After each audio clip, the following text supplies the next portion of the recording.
ವಯೋಸಹಜ ಕಾಯಿಲೆಗಳಿಂದ ಬಳಲ್ತಾ ಇದ್ದ ಆರ್ಎಸ್ಎಸ್ ನಾಯಕ ಮಾಜಿ ಸಚಿವ ರಾಮಚಂದ್ರಗೌಡರು ನಿಧನರಾಗಿದ್ದಾರೆ. ರಾಜ್ಯದಲ್ಲಿ ಬಿಜೆಪಿ ಕಟ್ಟುವಲ್ಲಿ ಯಡಿಯೂರಪ್ಪನವರಿಗೆ ಸಾಥ್ ಕೊಟ್ಟಿದ್ರು. ಬೆಂಗಳೂರಿನ ಬಸವೇಶ್ವರ ನಗರದ ನಿವಾಸಕ್ಕೆ ತೆರಳಿ ಸಿಎಂ ಡಿಕೆ ಶಿವಕುಮಾರ್ ಅಂತಿಮ ನಮನ ಸಲ್ಲಿಸಿದರು. ಸರ್ಕಾರಿ ಗೌರವಗಳೊಂದಿಗೆ ಸುಮನಹಳ್ಳಿ ಚಿತಾಗಾರದಲ್ಲಿ ಅಂತ್ಯಕ್ರಿಯೆ ಕೂಡ ನಡೆಯಿತು. ಸಿಎಂ ಡಿಕೆ ಶಿವಕುಮಾರ್, ವಿಪಕ್ಷ ನಾಯಕ ಅಶೋಕ್ ಸೇರಿದಂತೆ ಹಲವು ನಾಯಕರು ಹಾಜರಿದ್ದರು. ಇನ್ನು ಪ್ರಧಾನಿ ಮೋದಿ, ಯಡಿಯೂರಪ್ಪ ಕೂಡ ಎಕ್ಸ್ನಲ್ಲಿ ಸಂತಾಪವನ್ನು ವ್ಯಕ್ತಪಡಿಸಿದ್ದಾರೆ. ಫುಟ್ಬಾಲ್ ವಿಶ್ವಕಪ್ ಪಂದ್ಯಗಳ ಹಿನ್ನೆಲೆಯಲ್ಲಿ ಬೆಂಗಳೂರಿನಲ್ಲಿ ಮಧ್ಯರಾತ್ರಿ 3:30 ತನಕ ಹೋಟೆಲ್ ಹಾಗೂ ರೆಸ್ಟೋರೆಂಟ್ಗಳು ಆಹಾರ ಸೇವೆ ಒದಗಿಸಲಿ ಅಂತ ಸರ್ಕಾರ ಅವಕಾಶ ಕಲ್ಪಿಸಿದೆ. ಫುಟ್ಬಾಲ್ ಸೆಮಿಫೈನಲ್ಸ್ ನಡೆಯುವಂತಹ ಇವತ್ತು, ನಾಳೆ ಮತ್ತು 19ನೇ ತಾರೀಕು 3 ದಿನಕ್ಕೆ ಈ ಆದೇಶ ಅನ್ವಯ ಆಗುತ್ತೆ. ಕೆಪಿಎಸ್ಸಿ ಮಾಜಿ ಅಧ್ಯಕ್ಷ ಶಿವಶಂಕರಪ್ಪ ಸಾಹುಕಾರ್ ಪುತ್ರಿ ಸುಮಾ ಸಾಹುಕಾರ್ಗೆ ವಿಧಾನಸಭಾ ಪೊಲೀಸರು ವಿಚಾರಣೆಗೆ ಹಾಜರಾಗುವಂತೆ ನೋಟಿಸ್ ಕೊಟ್ಟಿದ್ದಾರೆ. ಕೈಗಾರಿಕಾ ವಿಸ್ತರಣಾಧಿಕಾರಿ ಹುದ್ದೆಗೆ ಅರ್ಜಿ ಸಲ್ಲಿಸಿದ ಸುಮಾ ಸಾಹುಕಾರ್ ನೇಮಕಾತಿ ವೇಳೆ ಸುಳ್ಳು ಆದಾಯ ಮತ್ತು ಜಾತಿ ಪ್ರಮಾಣ ಪತ್ರ ಸಲ್ಲಿಸಿದ್ರು ಅಂತ ಕೆಪಿಎಸ್ಸಿ ಸಹಾಯಕ ಕಾರ್ಯದರ್ಶಿ ದೂರು ಕೊಟ್ಟಿದ್ರು. 3B ಮೀಸಲಾತಿ ಪ್ರಮಾಣ ಪತ್ರದಲ್ಲಿ ವಾರ್ಷಿಕ ಆದಾಯ 40,000 ಅಂತ ನಮೂದಿಸಿರೋದು ಬೆಳಕಿಗೆ ಬಂದಿದೆ. ನಾಡಗೀತೆಯಲ್ಲಿ ಬೌದ್ಧ ಧರ್ಮದ ಹೆಸರನ್ನ ಸೇರ್ಪಡೆ ಮಾಡಬೇಕು ಅಂತ ಕನ್ನಡ ಅಭಿವೃದ್ಧಿ ಪ್ರಾಧಿಕಾರದ ಅಧ್ಯಕ್ಷ ಪುರುಷೋತ್ತಮ ಬಿಳಿಮಲೆ ನೇತೃತ್ವದ ಸಮಿತಿ ಸರ್ಕಾರಕ್ಕೆ ಶಿಫಾರಸು ಮಾಡಿದೆ. ಹಿಂದೂ, ಕ್ರೈಸ್ತ, ಮುಸಲ್ಮಾನ, ಪಾರಸಿಕ, ಜೈನರ ಉದ್ಯಾನ ಅಂತಿದೆಯಲ್ಲ, ಅದನ್ನ ಪಾರಸಿಕ ಬೌದ್ಧ ಜೈನರ ಉದ್ಯಾನ ಅಂತ ಸೇರ್ಪಡೆ ಮಾಡೋದಕ್ಕೆ ಶಿಫಾರಸು ಮಾಡಿದೆ.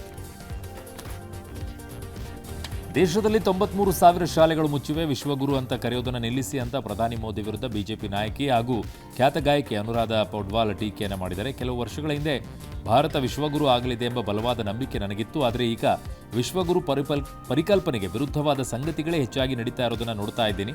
ಹೀಗಿರುವಾಗ ನಾವು ವಿಶ್ವಗುರು ಹೇಗೆ ಆಗ್ತೇವೆ ಅಂತ ರಾಷ್ಟ್ರ ಪ್ರಶಸ್ತಿ, ಪದ್ಮ ಪ್ರಶಸ್ತಿ ಪುರಸ್ಕೃತ ಗಾಯಕಿ ಪ್ರಶ್ನೆಯನ್ನು ಮಾಡಿದ್ದಾರೆ. ಸಕಲೇಶಪುರದ ಹುಲಸುಲಿಗೆ ಗ್ರಾಮದಲ್ಲಿ ಶನಿವಾರ ತಡರಾತ್ರಿ ಎತ್ತಿನಹೊಳೆ ಯೋಜನೆಯ ಪೈಪ್ಲೈನ್ ಒಡೆದು 8 ಕೋಟಿ ಲೀಟರ್ ನೀರು ಪೋಲಾಗಿತ್ತು. ಸ್ಥಳಕ್ಕೆ ಎತ್ತಿನಹೊಳೆ ಯೋಜನೆ ಇಂಜಿನಿಯರ್ಗಳು ಭೇಟಿ ನೀಡಿ ಪರಿಶೀಲನೆ ಮಾಡಿದರು. ಇದೀಗ ಅಧಿಕಾರಿಗಳು ಪೈಪ್ಲೈನ್ ದುರಸ್ತಿ ಕಾರ್ಯವನ್ನು ಆರಂಭ ಮಾಡಿದ್ದಾರೆ. ದಾವಣಗೆರೆಯಲ್ಲಿ ಜಿಮ್ ಜಿಹಾದ್ ಆರೋಪ ಕೇಳಿಬಂದ ಹಿನ್ನೆಲೆಯಲ್ಲಿ ಜಿಲ್ಲಾ ಪೊಲೀಸ್ ಇಲಾಖೆ ಎಚ್ಚೆತ್ತುಕೊಂಡಿದೆ. ಜಿಲ್ಲೆಯಲ್ಲಿರುವ ಜಿಮ್ಗಳಿಗೆ ಭೇಟಿ ನೀಡಿ ಪರಿಶೀಲನೆ ಮಾಡಿದ್ದಾರೆ. ಮಹಿಳಾ ಅಧಿಕಾರಿ ಸಿಬ್ಬಂದಿ ಒಳಗೊಂಡ ಪ್ರತ್ಯೇಕ ತಂಡ ರಚಿಸಿದ್ದು ಪ್ರತಿಯೊಂದು ಜಿಮ್ ಭೇಟಿ ನೀಡಿ ಅಲ್ಲಿ ಜಿಮ್ ಮಾಲೀಕರು, ತರಬೇತುದಾರರು, ಮಹಿಳಾ ಸಿಬ್ಬಂದಿಗಳನ್ನು ಮೊದಲು ಅವರ ತರಬೇತುದಾರ ಬಗ್ಗೆ ಮಾಹಿತಿ ಪಡ್ಕೊಂಡಿದ್ದಾರೆ. ಕಹಿ ಅನುಭವ, ಅಸುರಕ್ಷತೆ, ಅನುಮಾನಾಸ್ಪದ ಚಟುವಟಿಕೆಗಳು ಕಂಡುಬಂದರೆ ಪೊಲೀಸರಿಗೆ ಮಾಹಿತಿ ನೀಡಬೇಕು ಅಂತ ತಿಳಿಸಿದ್ದಾರೆ. ಅವರವ್ರ ನೋಡಿ ಅಡ್ಜಸ್ಟ್ ಆಗ್ಬಿಟ್ಟು ನೀವೇನಿಂದ ಮಾಡ್ತೀರಿ ಪೊಲೀಸರು?